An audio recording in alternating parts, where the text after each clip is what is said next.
Kind of looks pretty outside right now, but it is cold and getting colder by the minute. Well, I tell you what, my Facebook page is blowing up with these sunset photos right now. The sky was on fire literally a couple minutes ago. I want to take you up towards Ocala right now.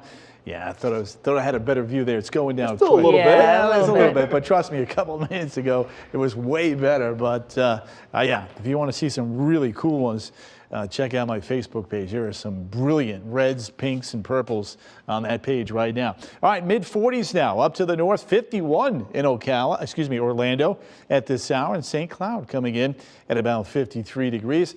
There's the clearing line now approaching Marion and Flagler County within about the next hour to an hour and a half. Metro areas, we think by 9 o'clock will be clearing on out, and then that's going to allow for these temperatures to drop as the air is very, very dry.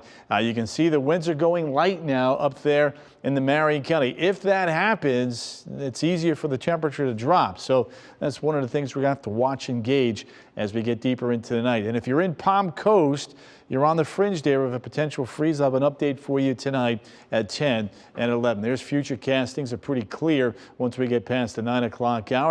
There's Orlando, mid-30s out the door at 5 a.m. That's why we have those severe weather warning icons up there. We want you guys to stay warm and bundled on up as we take you to Salt Springs, Waresdale, Citra, back towards Denellen, Marion Oaks, upper 20s here, right around freezing. Bushnell, Webster, Umatilla, Eustis, Tavares, Leesburg, just above it. So we're going to have to watch the winds and that temperature trend here over the next couple of hours to see if we need to increase them or lower them. There's the land. I'm going to keep you at freezing. Sanford 35.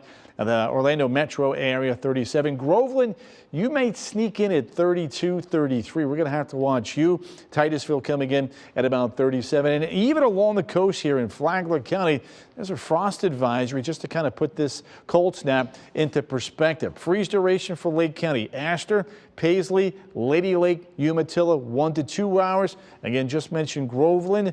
We're going to have to watch Mount Dora and Eustis. I have you at 0 now, but you're right there on the fringe. Freeze duration now.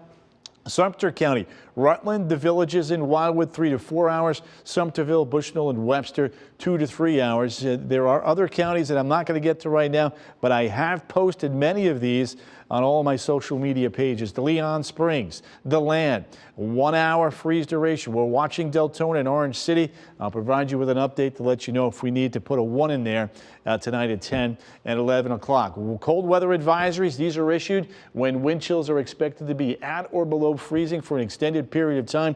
And we're going to have that tonight, about 24, 25 Ocala, 28 DeLand, 29, 31-ish in the Orlando area. And then at the crack of midnight, as we're ringing in the new year, all across central Florida, wind chills will be in the 30s to around the 40-degree mark. And then out the door New Year's morning, right around 7:30 in the morning, wind chills will be running in the low to the mid-30s. So cold for sure the next 48 hours. But as we head into the upcoming weekend, we're actually going to warm up out ahead of another cold front. We'll get to that here in just a second. 53, 48, 43 with a wind chill in the upper 30s in downtown Orlando. Notice the trend on Friday after a cool start, 70 by the afternoon. And look at these temperatures tomorrow. Stuck in the 50s to around the 60-degree mark. Nationally speaking, snowy and cold. Great Lakes Northeast, snow in the high country out west, and cold across a good chunk of the United States. We actually warm up fairly quickly